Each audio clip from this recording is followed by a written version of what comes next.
Good morning, friends. I have come before you after a very long hiatus, and the reasons are well known to us. Corona has played havoc with the lives of people all over the world, and our country was no exception to it. And I was also not, nor was I. I have also been impacted very badly by this pandemic. Anyway, let bygones be bygones, and let us make a new beginning. So right here, I am before you, और हम आज से I'll bring at least 2 to 3 videos to you every day. The aim is to prepare you before all the forthcoming examinations.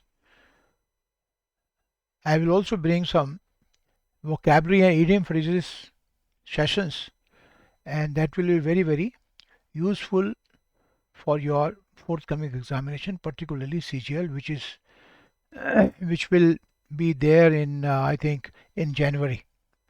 So let us start. Today's topic very simple but very important. हम सब लोगों को अपनी basics को बिल्कुल ठीक करना पड़ेगा. And I am beginning here with tenses. Tenses बहुत ही इजी चैप्टर है. ऐसा हो नहीं सकता किसी व्यक्ति को ये नहीं पता हो कि मैं प्रेजेंट की, पास्ट की या फ्यूचर की बात कर रहा हूँ, लेकिन फिर भी हमें ये पढ़ने पड़ते हैं. और टेंसेस का मतलब केवल ये नहीं है कि आपने समय को ही बताना है. जो आप किसी टेंस में किसी सेंटेंस को बनाते हो तो सेंटेंस का स्ट्रक्चर होता है, उसमें आने वाले वर्ड्स होते हैं, ठीक है ना. तो वो सब सीखने की ज़रूरत है. जो हमारा पहला टेंस है वो है आपका सिंपल प्रेजेंट टेंस. हम सबको पता है कि 3 टेंस होते हैं, प्रेजेंट, पास्ट और फ्यूचर, और हर एक टेंस के 4 एस्पेक्ट होते हैं. ये उसके एस्पेक्ट्स हैं टेंसेस के. आपका simple present, present continuous, present perfect और प्रेजेंट परफेक्ट कंटिन्यूस, ये उसके एस्पेक्ट्स कहलाते हैं. इनको भी अगर कई बार लोग टेंस बोल देते हैं तो कोई प्रॉब्लम नहीं है, मैं भी बोल दूंगा, कोई दिक्कत की बात नहीं है ना. तो इनके अलग अलग फॉर्मेट है बच्चों, ये सब हमको सीखने पड़ेंगे. और सब एक साथ तो हम सीख नहीं सकते, इसलिए हर एक चीज़ को एक एक करके हमको सीखना पड़ेगा. लेकिन फिर बता रहा हूँ कि सिंपल प्रेजेंट टेंस का तो फॉर्मेट यही है. पहले सब्जेक्ट आएगा, उसके बाद में फिर आपकी वर्ब आएगी, ठीक है, और उसके बाद में उसका कॉम्प्लीमेंट आएगा. ये पहला एस्पेक्ट है सिंपल प्रेजेंट टेंस का, ठीक है. इसमें कोई एक्शन वर्ब नहीं है, इसमें there is no action verb, ठीक है. ये केवल आपका एक डिस्क्रिप्टिव सेंटेंस बनेगा इसका. ये फर्स्ट एस्पेक्ट है सिंपल प्रेजेंट टेंस का, ठीक है. इसको हम नाम दे देता हूँ एक का, ठीक है. ऐसा नहीं है कि इसमें तो बहुत सिंपल है, लेकिन हमको सब्जेक्ट बनाने भी तो सीखने हैं. हमको बहुत सारी वर्ब्स भी सीखने, हालांकि वर्ब से ज़्यादा कुछ है नहीं, इज आर एम है, ठीक है ना आपका. That's right. प्रेजेंट के अंदर ज़्यादा कुछ नहीं है, सिंपल है. कॉम्प्लीमेंट भी आपको सीखने पड़ेंगे. ये जो सी है ये आपका कॉम्प्लीमेंट है, ठीक है. कॉम्प्लीमेंट करता था पूरक, जो उसको सेंटेंस को कंप्लीट करे, दैट्स कॉम्प्लीमेंट. मैं कंप्यूटर में इसलिए पढ़ाता हूँ, और यही मेरा ये एक यूएसपी है कि मैं कंप्यूटर में पढ़ाता हूँ. कंप्यूटर में पढ़ाने से एक तो हैंड राइटिंग को समझने में कोई दिखा, हालांकि मेरी हैंड राइटिंग बैड नहीं है, इस ओके, ठीक है, ख़राब नहीं है, लेकिन इसमें कोई शक नहीं होता किसी को. ये तो केवल हैंड राइटिंग में बच्चे उसको गलत पढ़ सकते हैं. एक दूसरा, जब भी मैं किसी वर्ड का इस्तेमाल करता हूँ या किसी फ्रेज का, तो बहुत ज़रूरी होता है. कई ऐसा नहीं है कि टीचर कभी गलती कर देता है, हर एक से गलती होती है, मैंने भी की होगी, ठीक है ना आपका. लेकिन जब उसको आप देख लेते हो डिक्शनरी के अंदर तो उसमें गलती होने की संभावना नहीं रहती. ये मेरा यूएसपी है. अगर कोई वर्ड आपको करा रहा हूँ कि ये वर्ड है, ठीक है ना आपका, और तो ये मैं आपको उसका प्रयोग डिक्शनरी के अंदर दिखा देता हूँ. हालांकि हर चीज़ डिक्शनरी में भी नहीं मिलती है, ठीक है. तो है तो ये फॉर्मेट बड़ा सिंपल सा, और ये जो है आपका फॉर्मेट है, इसको मैं कहूँगा ये डिस्क्रिप्टिव फॉर्मेट है, वर्णनात्मक. तो इसमें एक्शन वर्ब नहीं है, केवल वर्णन कर रहे हो आप. एक डिस्क्रिप्टिव सेंटेंस से बनेंगे आपके सारे, जितने सेंटेंस इस फॉर्मेट से बनेंगे वो सारे डिस्क्रिप्टिव होंगे, है ना. ये हमने ध्यान रखना है. मैंने टाइम नोट नहीं किया था बच्चों. एक दूसरा आपका और एक चीज़ है जो मैं आपको बताना चाहता हूँ. चलो कोई बात नहीं, अभी नोट कर लेता हूँ कि मैं अभी आपके जो वीडियोज़ हैं वो लंबे नहीं बनाऊँगा, ठीक है. थोड़ा मेरे को प्रॉब्लम चल रही है, मैं बहुत लंबे टाइम तक बैठ नहीं पा रहा हूँ। ठीक है, तो ये 20 मिनट के मैं वीडियो बनाऊंगा, लेकिन दिन में इसको 2 कम से कम डालूंगा। और सीजीएल के लिए मैंने आपको जैसे बताया कि सेंटेंस करेक्शंस के, वोकैबलरी के, वन वर्ड सब्स्टिट्यूशंस के, ठीक है ना, आपका सीक्वेंसिंग के भी और दूसरी चीज़ों के भी, इसके मैं अलग अलग वीडियो बना के दोनों को, वो लेकिन सारे शॉर्ट होंगे। ठीक है, तो आप लोगों से ये रिक्वेस्ट है कि आप थोड़ा सा वीडियो को अपना लाइक कर दें, शेयर कर दें। ठीक है, और जो लोग मेरे चैनल पे नए हैं, है ना, वो उसको सब्सक्राइब कर दें। एक मैंने नया चैनल भी बनाया है अभी। ठीक है, वो अभी एक तरह से बहुत ज़्यादा एक्टिव नहीं हुआ क्योंकि उसमें मैंने वीडियो डाली नहीं है। मैं वीडियो डालूंगा तो फिर आपको उसको लिंक दे दूंगा। तो एनीवे, इस पर अपन फोकस करते हैं। ठीक है, तो बच्चों ये मैं आपको समझा रहा था कि फॉर्मेट बड़ा सिंपल है, लेकिन हमको सब्जेक्ट भी बनाने आते ही नहीं आते हैं। तो सब्जेक्ट आपके बच्चों को ही आपका कोई नाउन हो सकता है। ठीक है, प्रॉपर नाउन, जैसे आपने कहा राज।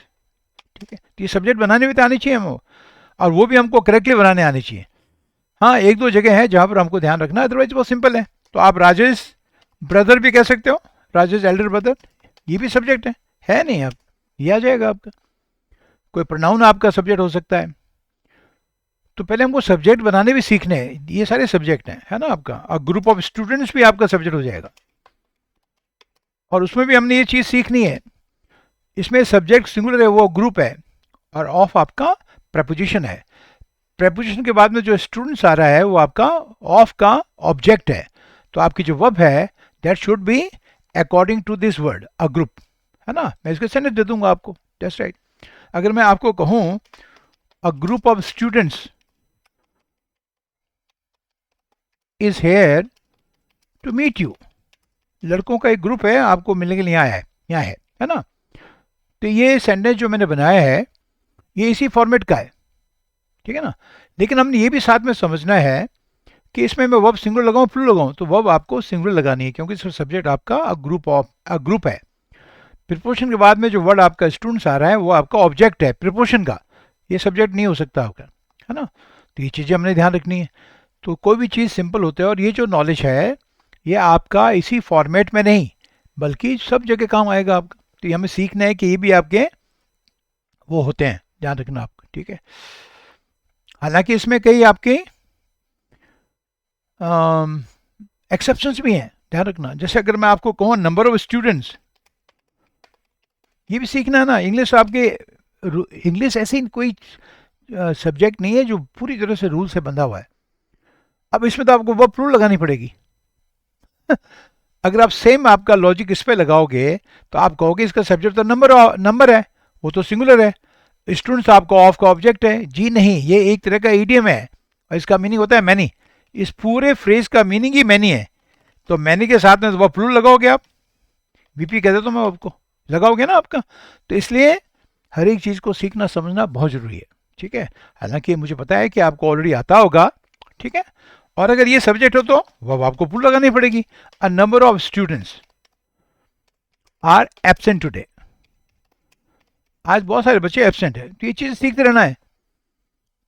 और ठीक इसी तरह से अगर आप द नंबर ऑफ कहोगे, ठीक है,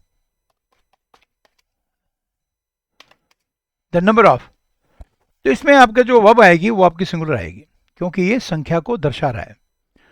तो इसलिए आपको कह रहा हूं कि कोई भी आपका चीज हो जो आप सीखते हो समझते हो, है ना, तो आपने सीखना है। ठीक है, ये फिक्स नंबर है। अगर मैं आपको कहूं the number of girls in my class, अब मेरे को वर्ब सिंगुलर लगानी पड़ेगी, प्लूरल मत लगाना आपका, ध्यान रखना। क्योंकि ये द नंबर ऑफ गर्ल्स का अर्थ हो गया लड़कियों की संख्या, संख्या शब्द अपने आप में सिंगुलर होता है। The number of girls in my class is 10। ठीक है, ये भी आपने ध्यान रखना है। तो ये सारे सब्जेक्ट बनाने भी सीखने हैं आपने, खाली ये नहीं करना कि सब फॉर्मेट हो गया। और ये जो नॉलेज है आपका वो बहुत जगह काम आएगा। ठीक, इसी तरह से एन एवरेज ऑफ, अगर मेरे को ये सब्जेक्ट बनाना हो एन एवरेज ऑफ, ठीक है, कि मेरी यहाँ से कम 20 लड़के आर्मी में जाते हैं as commission officers, an average of 20 students, तो सब्जेक्ट तो प्लूरल हो गया। अब आपको अगर ये कहोगे इसका तो आपका जो ऑफ से पहले आपका शब्द है एवरेज, एन एवरेज, ये तो सिंगुलर है। जी नहीं, एन एवरेज ऑफ 20 स्टूडेंट्स में सब्जेक्ट आपका 20 स्टूडेंट्स है। ये मुसीबत है इंग्लिश की। तो इंग्लिश की आप रूल से ये बनने वाली नहीं है, जितने रूल्स होते हैं उतने उसके एक्सेप्शंस भी होते हैं। तो हर एक शब्द की अपनी अंडरस्टैंडिंग आपने बनानी है, ठीक है। तो मुझे गेट बोलना पड़ेगा, हालांकि मैं वर्ब नहीं लगाना चाह रहा, क्या कहते हैं, एक्शन वर्ब का प्रयोग नहीं करना चाह रहा हूँ, ठीक है ना आपका। An average of 20 students are from my class या फ्रॉम माई कॉलेज, ठीक है। औसतन 20 बच्चे मेरी कॉलेज से हैं। तो आपको वो फुल लगानी पड़ेगी, याद याद रखना आपको, ठीक है। ये जो ग्रीन लाइन लगी रहती है कंप्यूटर के अंदर, ठीक है ना, तो इसके ऊपर आपने ज़्यादा ध्यान नहीं देना है, क्योंकि इसके कई कारण हैं ग्रीन लाइन लगने की, तो आपको उसकी चिंता ही नहीं करनी, ठीक है। हालांकि ग्रीन लाइन तब लगती है जब उसमें कोई ग्रामेटिकल एरर हो, समझा रहा हूँ आपको, ठीक है। तो इसमें कोई ऑप्शन भी नहीं देगा वो, और दे रहा है तो कंप्यूटर गलत दे रहा है, देखो आपका an average of 20 students is कह रहा हो, गलत हो गया ना ये। तो हर एक चीज़, ये भी आपने सब चीज़ें सीखनी है, ठीक है। ये बिल्कुल सेंटेंस ठीक है, this sentence is absolutely right, गलत नहीं है वो, ठीक है। अच्छा, मुझे कहना हो कि उन लोगों बच्चों का औसत, ठीक है, जो साइंस ऑप्ट करते हैं 10th क्लास में या 12th, जब जहाँ भी, वो बहुत हाई है। द एवरेज ऑफ स्टूडेंट्स, ये सब्जेक्ट बनाने सीखने हैं आपने, opting science is very high. फिलहाल मैं जो सेंटेंस आपको दे रहा हूँ बच्चों, वो इसी फॉर्मेट के हैं, ये आपने सीखना है। अब मैंने इसमें वर्ब सिंगुलर लगाई है, समझा आप, क्योंकि वही नियम है जो जैसे द नंबर ऑफ पे था ना बच्चों, ये सिंगुलर था ना आपका, ये सिंगुलर हो गया। तो वैसे आपका द, और इसका मीनिंग हो गया कि वो स्टूडेंट्स जो साइंस ऑप्ट कर रहे हैं, साइंस को चूज कर रहे हैं, उनका एवरेज हाई है। तो ये फॉर्मेट आपका बड़ा सिंपल होते हुए बड़ा काम का है, ठीक है। तो इसमें और कुछ फॉर्मेट में कुछ नहीं है, इसमें केवल इज आर एम का प्रयोग है। सब्जेक्ट आई होगा तो एम लगा देना आपका, जस्ट राइट। इफ आई से I am convinced of his success, तो उसकी सक्सेस से मैं पूरी तरह से मुतमईन हूं, मुझे पूरा विश्वास है कि वो सफल होगा। और इसमें जो कन्विंस वर्ड है वो एडजेक्टिव है, ध्यान रखना आपका। तो ये भी आपने सीखना है कि जो आपका ये कॉम्प्लीमेंट है ये क्या क्या हो सकता है, वो भी थोड़ा आपको बताता हूँ, और वापस इस पे आऊँगा, ये सेंटेंस खत्म नहीं हुआ है अभी आप, ठीक है ना आपका। तो सब्जेक्ट तो मैंने बताया मोटा मोटा आपको, नहीं सब्जेक्ट में केवल हमसे गलती हो जाती है बच्चों, ध्यान रखना आप। जैसे मैंने कहा ना राजेश एल्डर ब्रदर या राजेश पेरेंट्स, है ना आपका, ये तो बिल्कुल सही है, ठीक है। तो इसके अंदर कई चीज़ें के रूल भी आ जाते हैं, एपोस्ट्रोफी के रूल भी आपको एकदम वो हो जाते हैं, रिवाइज हो जाते हैं, आपने पहले पढ़े होंगे, नहीं पढ़े तो आप पढ़ लो, बाद में पढ़ाऊंगा आपको, ठीक है। तो इसमें डबल सब्जेक्ट के रूप में दो बार आपने पजेज फॉर्म का इस्तेमाल नहीं करना, ये आपने ध्यान रखना, ठीक है। तो ये लड़का राज है, उसके मम्मी पापा हैं और दोनों ऑफिस में काम करते हैं, और फिर उसके आगे आपने कलीग्स भी लिख दिया आपका, बता रहा हूँ आपको, अभी गलत हो गया, क्योंकि दो आपने एपोस्ट्रोफी प्रयोग कर लिया आपका। This usage as subject is wrong, ठीक है, ठीक है, सब्जेक्ट हो या ऑब्जेक्ट हो कभी भी आपका ये नहीं कहना आपने।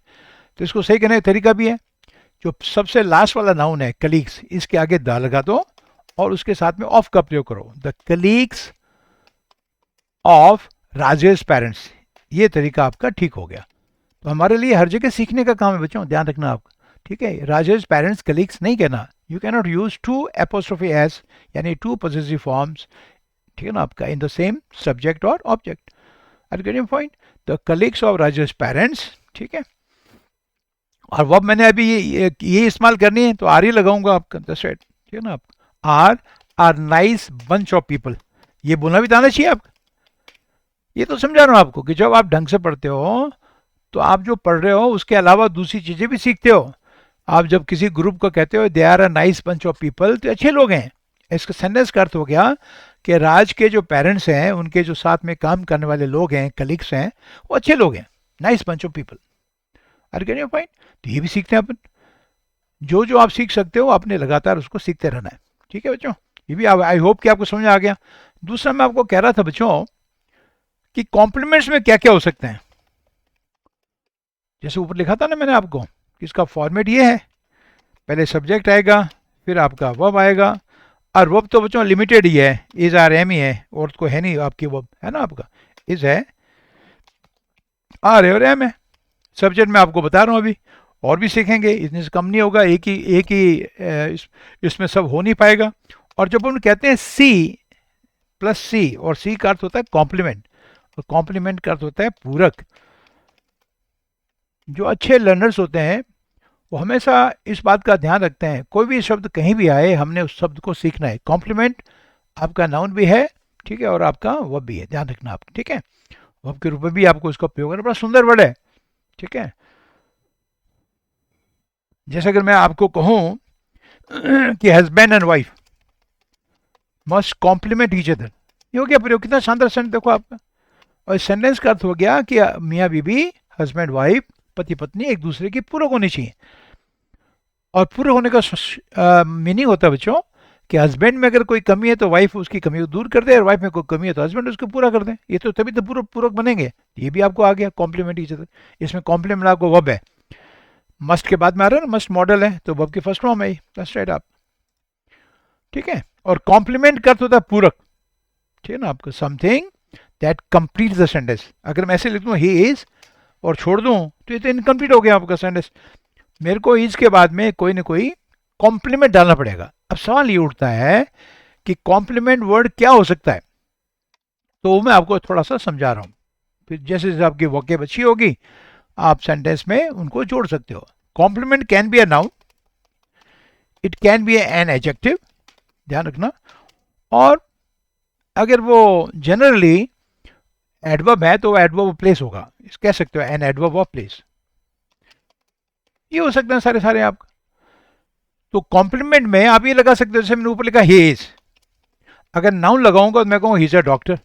अब ये बताने की जरूरत नहीं है कि डॉक्टर काउंटेबल नाउन है, तो उसके आगे आपको आर्टिकल लगाना जरूरी है। आर्गेनिव पॉइंट। और अगर एडजेक्टिव लगाऊं तो क्या कहूंगा, तो मैं कहूंगा ही इज रॉबस्ट या ही इज स्टाउट, मजबूत लड़का है, कद काठी का। अब वर्ड भी आ गया, ये वर्ड भी आ गया हमको स्टाउट, ठीक है। आपका स्टाउट में स्ट्रांग, ठीक है। कभी आपने जो नोट्स बनाते हो तो उनमें लिख लिया करो, और यही चीज़ का आदत डालो बच्चों कि जब भी कोई भी लेसन आप पढ़ते हो या आपको पढ़ाया जाता है तो उसमें से आने वाले वर्ड्स और फ्रेजेस वो आपने अलग से अपनी डायरी में नोट करने हैं। ये आदत बनाओ, ठीक है। और इंग्लिश को आपने बोलना भी है। आप पढ़ते पढ़ते जो सेंटेंस में लिख रहा हूँ स्टाउट, ठीक है, आपको तो बोलिए he is stout, stout mean strong, ठीक है। और मैं तो डिक्शनरी में दिखा देता हूँ आपको, लेकिन आपको ये कह रहा हूँ कि आपके यूट्यूब में बहुत सारे चैनल हैं, ध्यान रखना आप, ठीक है। ठीक है, तो वो आपको डिक्शनरी में देखने में आनी चाहिए, ध्यान रखना। Stout mean strong, that's right.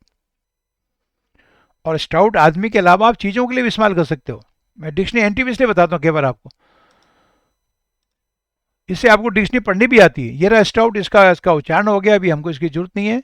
Stout आपका एडजेक्टिव है। और ये पर्सन इसका मीनिंग नहीं है, पर्सन का अर्थ हो गया इन रिलेशन टू पर्सन, किसका अर्थ क्या है, ठीक है। Quite fat and solid looking, ठीक है आप, दैट्स राइट, उसको स्टाउट कहते हैं आप। क्वाइट फैट मोटा हो और सॉलिड लुकिंग हो, थोड़ा लगता हो सॉलिड हो, ठीक है। ओल्ड एज वालों के लिए बोल सकते हो, बात कर रहा हूँ। चीज़ों के लिए कर सकते हो आपका, I bought a stout pair of, ठीक है, a pair of stout shoes, that's right. तो शूज बड़े स्ट्रांग थे मेरे आपके। तो ये साथ में आपने हमेशा सोचना है, जो टीचर बता रहे उसका ध्यान रखो आपको, ठीक है। मटेरियल्स के लिए भी आप इसका देखो, इसके नीचे इसका देखो ये वर्ड दे रखा है आपका, ठीक है।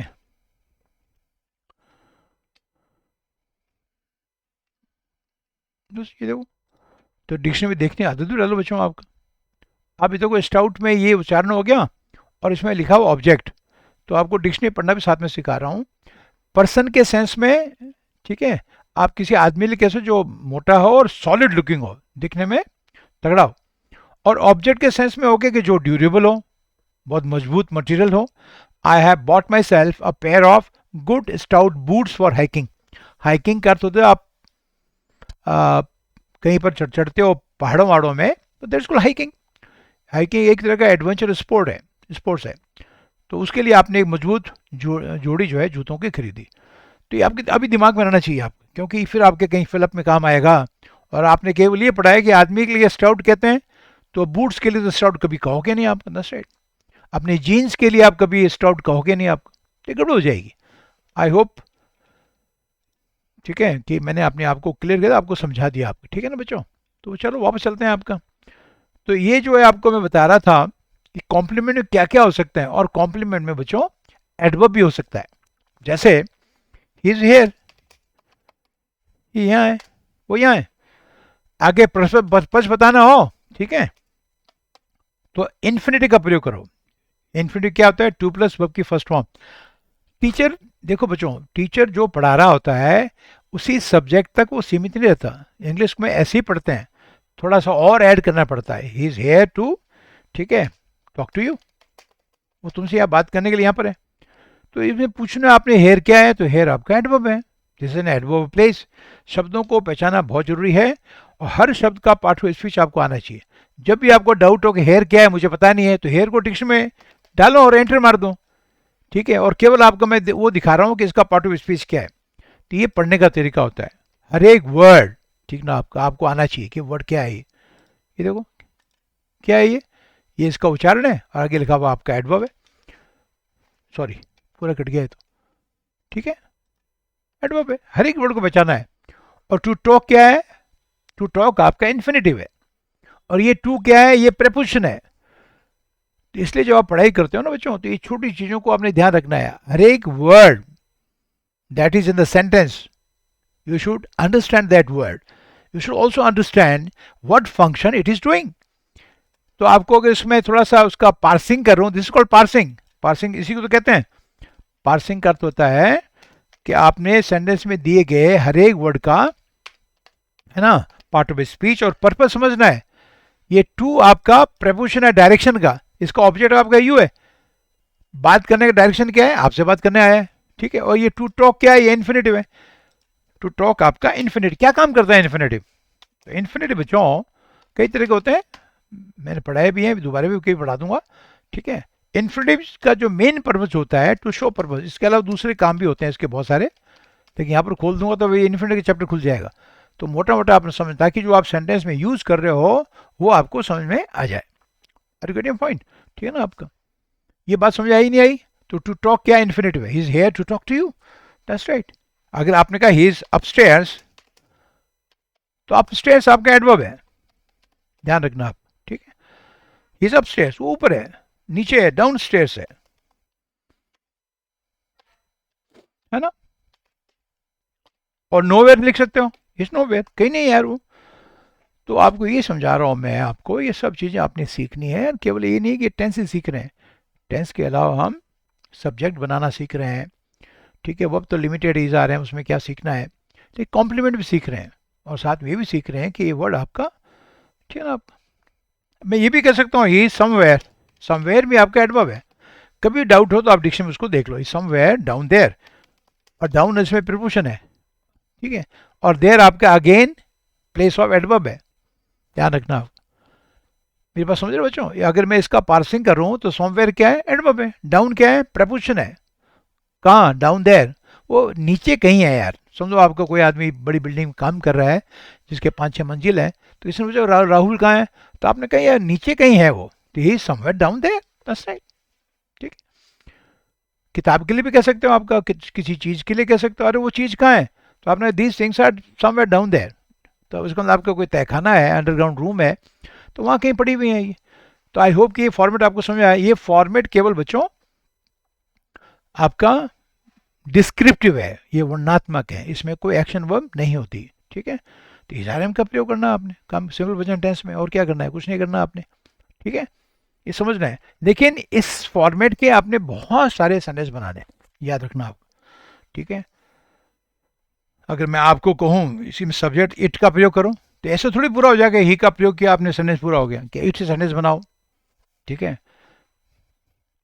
आपने कहा आज का मौसम थोड़ा ठंडा था, तो आपने कहा it is freezing cold today, आज बहुत भयंकर ठंड है यार,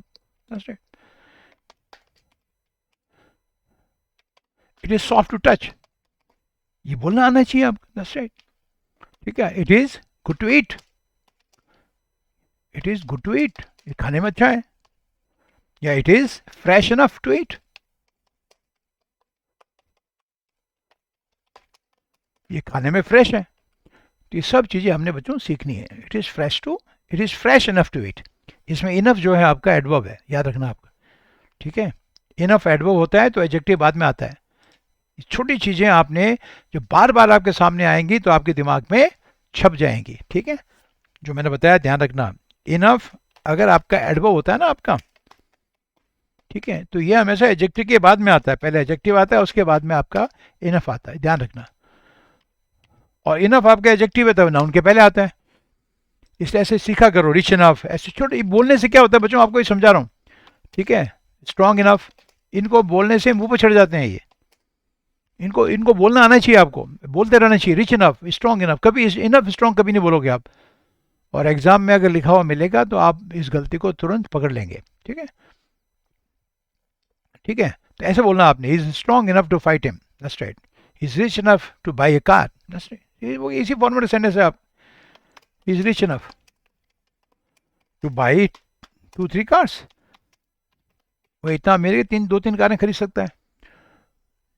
तो इसको हम थोड़ा सा आगे बढ़ाएंगे और मैं आपको सब्जेक्ट देयर का भी प्रयोग कराऊंगा, दूसरे प्रयोग भी कराऊंगा। हमने सब्जेक्ट बनाने सीखने हैं, ये मुझे लगता है कि आपके जो सेकंड में भी वीडियो बनाऊंगा, शायद आज ही बना दूं, तो उसमें आपका आ जाएगा, ठीक है बच्चों।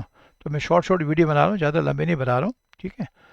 ओके देन, तो इसको आपको पसंद आया होगा, मेरे को उम्मीद है ऐसा, और इसको आप लाइक करें, थोड़ा सा बच्चों शेयर कर लें। ये शेयर वेयर करने से थोड़ा सा टीचरों के लिए एक एनकरेजमेंट होता है, इंसेंटिव होता है ना।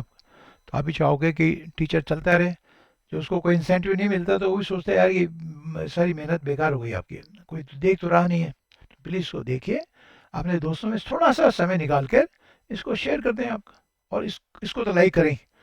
तो ओके बच्चों, see you in the next video which may come to you very soon, maybe today, I don't know, ठीक है। Thank you so much.